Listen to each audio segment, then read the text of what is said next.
Cher Mad Dog, je suis ta chronique depuis de nombreuses années. Je sais que tous les ans tu fais une chronique dans laquelle tu reviens sur les meilleurs mèmes de l'année. Or, tu ne parles jamais des mèmes les plus mauvais. Du coup, je te pose la question, quels sont les mèmes les plus nuls ? On m'a demandé de parler des mèmes les plus nuls, mais au fond, je trouve que c'est... Merde! Putain, je me retourne 10 minutes et c'est déjà le bordel. Enfin, c'est vraiment n'importe quoi, les mecs, vous êtes pas sortables.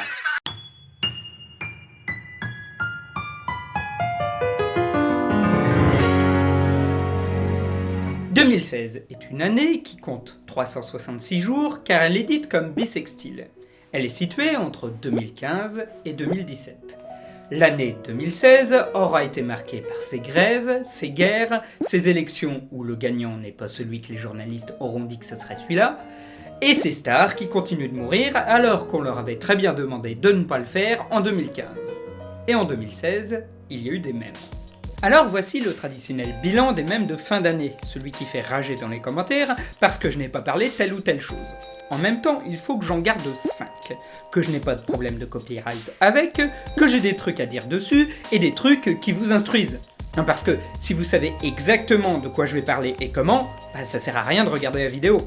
Donc du coup, je n'ai pas gardé les mèmes les plus populaires, mais ceux qui étaient les plus marquants. Tout comme le top de l'an dernier, il y aura des catégories, sauf que cette fois-ci, ce sera un poil plus sobre, et il n'y aura pas tout un tas de gens pour ouvrir des enveloppes, et plus de top dans toutes les pièces de mon appartement. Et l'on commence par la première catégorie, la catégorie catchphrase de l'année.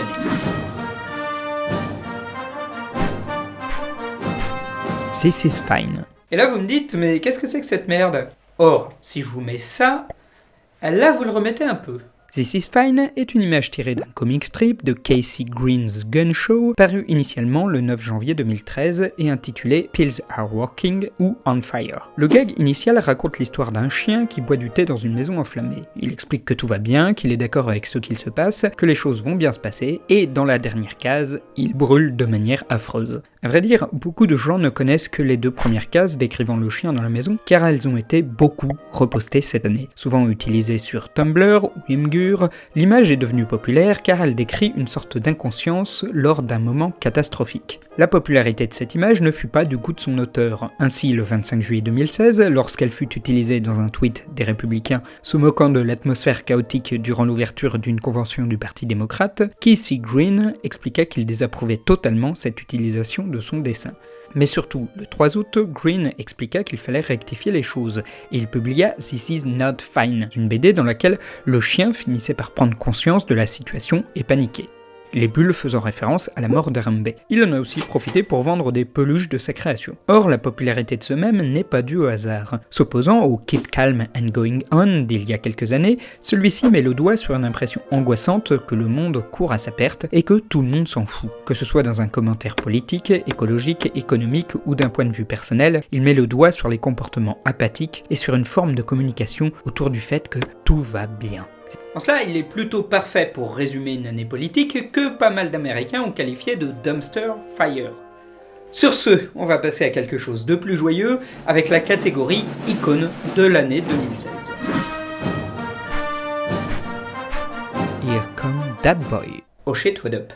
That Boy est la représentation en image de synthèse d'une grenouille sur un monocycle. Lors de son apparition, il y a écrit « Here come That Boy », à quoi répond une phrase qui sort de nulle part et qui dit « Oh shit, what up ». Elle est apparue le 3 avril 2016 sur une page Facebook nommée Fresh Meme About the Mojave Desert.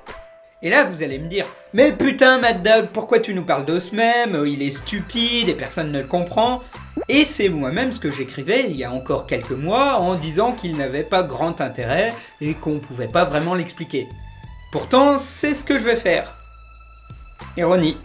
L'année 2016 marque un tournant que le site Know Your Meme appelle la nouvelle ère du mème ironique et That Boy en est la parfaite illustration. Les mèmes internet avaient au départ une valeur de blague cryptique ou de private joke que seuls les initiés pouvaient comprendre. Puis, elle s'est étendue au grand public sur les différentes plateformes avec différentes formes. Dorénavant, le terme mème est encore plus recherché sur le net que Jésus ou Dieu, si bien que cela a commencé à lasser. On est entré dans l'ère où une frange de gens tente de mettre à mort les mèmes. Et internet ne pouvait pas faire mieux mieux qu'une mise à mort ironique. Cela a commencé il y a quelques années avec les mèmes sur Dolan, puis les Quackz et Snafu, qui étaient des déformations pas drôles des Rage Comics, puis avec les Dank Meme, et des déformations de Pépé, comme les rares Pépé, Féfé ou Blobo. Puis on tue carrément le terme de mème en le vidant de sa substance, en spéculant sur les mèmes pour savoir s'il faut les acheter ou les vendre, planifier la renaissance en mèmes de mi-IRL, on vote pour des mèmes lords, on parle de mèmes magiques, de mèmes wars, et on imagine des mèmes du futur avec la mention « vous ne comprenez pas encore la référence ». Et quitte à ne pas comprendre la référence, on fait des trucs qui n'ont volontairement aucun sens. Des compliments amoureux avec des images fadas, des BD accumulant les couches d'ironie, des images moches de gens nourrissant des lamas, on poste le script de B-Movie partout. On fait des pages Facebook de pseudo-mèmes remplies d'images sans intérêt, on fait des remixes 8 bits de la musique des Flintstones, et on poste l'image d'une grenouille qui fait du monocycle. Si l'ironie avait un millésime, Datboy en serait la cuvée 2016. La forme de l'image est à la mode de 2016, avec un lettrage noir sur fond blanc au-dessus de l'illustration, et l'utilisation d'une image 3D rudimentaire digne de l'informatique des années 90, qui pourrait figurer dans une illustration esthétique pour un clip de Vaporwave. Et c'est en cela que Datboy est l'icône de l'année 2016. L'an dernier, nous avions récompensé l'acteur Shia LaBeouf comme personnalité de l'année. Nous allons voir qui va le remplacer avec la catégorie personnalité de l'année 2016.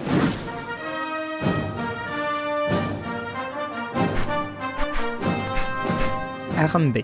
Et oui, la personnalité de l'année n'est pas un être humain. Harambe est, ou plutôt était, un gorille du zoo de Cincinnati, abattu le 28 mai 2016.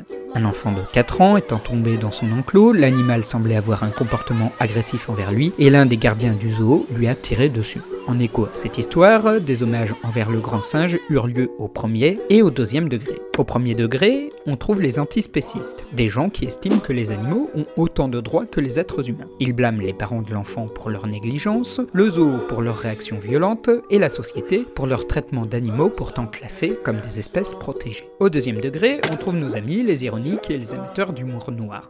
Après tout, puisqu'on fait hommage aux disparus de l'année, pourquoi pas envers les gorilles? Et la blague se poursuivit pendant quelques mois. En hommage à Harambe, on fit des photomontages, des fanarts, des chansons, des théories conspirationnistes, des pétitions pour changer une rue en Harambe Drive, on spamma les votes pour qu'un singe d'un zoo chinois s'appelle Harambe Mac Harambe Face, et on eut pour mot d'ordre « Dicks out for Harambe ». Hey, dicks out for Harambe. Une phrase pouvant se traduire par « Sors ta bite pour Harambe » parce que... ironie. Il y eut même près de 11 000 votes pour Harambe lors de l'élection présidentielle américaine. Ce qui, dans une élection où les résultats se sont joués à un poil de cul près, fait grincer pas mal de dents.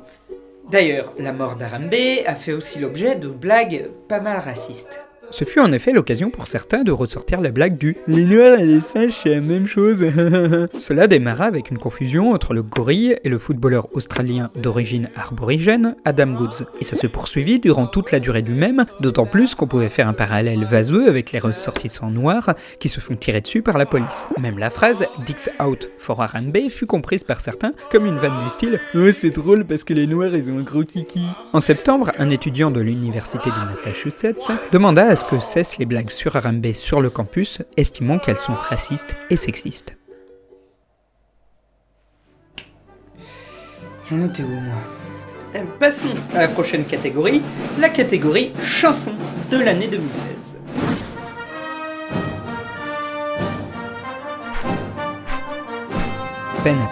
Pineapple Pen. Pineapple Pen est un clip du chanteur Pico Taro, un personnage joué par l'acteur comique et DJ japonais Kosaka Daimao. Publiée le 25 août 2016, la chanson est devenue petit à petit virale grâce à ses paroles débiles en anglais, jouant avec les sonorités du mot pen, apple et pineapple. Le gag est d'ailleurs tellement simple et tellement idiot qu'il ne rend rien une fois traduit en français. Stylo, ananas, pomme, stylo. C'est tout con, mais le clip cartonne pour plusieurs raisons. D'une part, nous avons le personnage de Pico Taro, son costume improbable, ses pas de danse idiots et un certain décalage culturel qui n'est pas sans rappeler la folie autour du Gangnam Style il y a 4 ans. Ensuite, la chanson a été détournée en deux mèmes différents en Orient et en Occident. Chez les Asiatiques, ce qui cartonnait, c'était les reprises en version karaoké, notamment par des jolies filles. En Occident, c'était plutôt les détournements en images autour de G1X et G1Y, et du résultat quand on assemble les deux. Enfin, la musique est très facile à reprendre et à changer. Kosaka Daimao lui-même ne s'en privera pas et fera plusieurs versions de son tube. Et puis, grâce au fond blanc, de nombreuses vidéos remixées du clip apparurent. Il faut dire que Pen Apple Pineapple Pen arrive au milieu d'une sorte de renouveau des remix pop où chaque mois une vidéo virale fait l'objet de nombreux détournements. Picotaro arrive donc entre le gamin qui fait du kazoo et les génériques d'un dessin animé des années 90, le trailer d'un film de DreamWorks et une chanson pour enfants. Vous avez vu, hein j'en ai quand même un peu parlé. Non, parce que beaucoup de gens voulaient que We Are Number One, le mème qui passe derrière moi, soit voté comme le mème de l'année 2016. Du coup, pour ne froisser personne, voici toute la liste des mèmes que je n'ai pas retenus.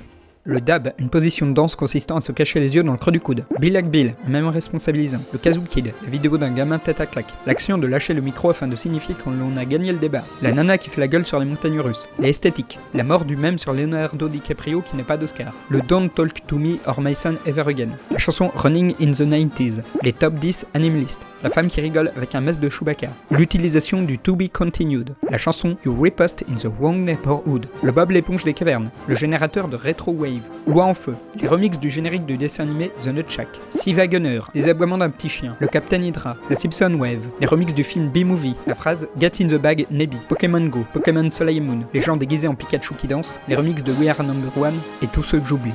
Avez-vous bien remarqué celui qui n'était pas dedans ? Oui, car c'est lui, le dernier mème, le mème de l'année 2016.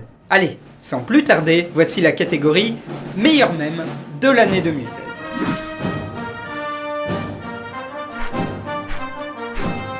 Donald Trump. Enfin, pas Donald Trump, l'être humain, hein. Les mèmes autour de Donald Trump. Car oui, l'année 2016 a été marquée par un très grand nombre de mèmes utilisant Trump, que vous aimiez le personnage ou non. Personnellement, j'aime pas. Car en plus d'être l'année du mème ironique, ce fut aussi l'année du mème politique.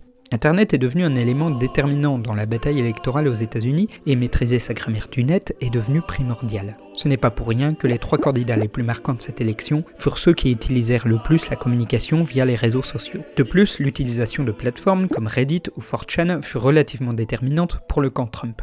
Alors que quelqu'un comme Bernie Sanders est arrivé à séduire toute la frange libertaire et progressiste d'Internet, Trump a réussi à rallier le côté cynique, complotiste, pro-Poutine et raciste d'Internet qui cartonne sur YouTube et à travers des sites Internet dits de réinformation. Et si l'on doit évaluer un gagnant au présidentiel au nombre de mèmes qu'il a généré, alors Donald Trump gagne la victoire haut la main. Que ce soit par les mèmes qui le valorisaient, que par les mèmes qui se foutaient ouvertement de sa gueule. Et sa victoire pourrait être le triomphe de l'adage « parlez-en bien ou en mal de moi, du moment que vous parlez de moi ». Ou bien c'est une manipulation de l'espionnage russe, dans ce cas, j'aurais tort. Ainsi, l'image de Pepe the Frog avec la perruque de Trump fut toujours utilisée de façon ambiguë. Était-ce une utilisation qui se moquait de Trump, ou une utilisation pro-Trump ? Était-ce fait par des gens qui se moquaient de Trump ironiquement tout en le soutenant, ou soutenant ironiquement Trump afin de se moquer de lui ? En tout cas, le camp Trump l'a utilisé au premier degré, tandis que les journalistes ne comprenaient manifestement pas le symbole et le classèrent en icône de haine, ce qui fit bien rire les internautes. Au final, 4chan et Reddit sont persuadés d'avoir été décisifs dans la victoire de Trump, au point que certains ont estimé qu'il s'agissait de la plus grosse blague que 4chan ait jamais réalisée. Et la bataille pour Internet a déjà commencé actuellement en politique française. Alors, est-ce que la campagne présidentielle sera tout aussi virulente et remplie de mèmes et de lol ? L'avenir nous le dira. Du coup, arrive pour moi un moment un peu difficile. Ouais, difficile. Parce que, après vous avoir rappelé que le monde va mal, que les mèmes tombent dans une ironie de plus en plus suicidaire, qu'Harambe est mort, et que Donald Trump va gouverner pendant 4 ans la plus grande puissance mondiale, eh bien je dois vous souhaiter une bonne et heureuse année 2017. C'est mort, hein ? Bon allez, ciao.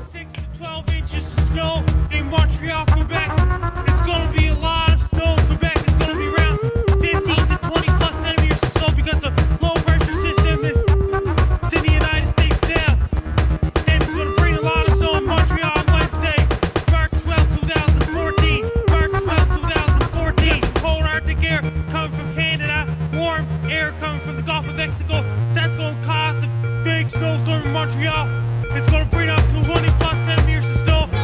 It's gonna be blowing, drifting.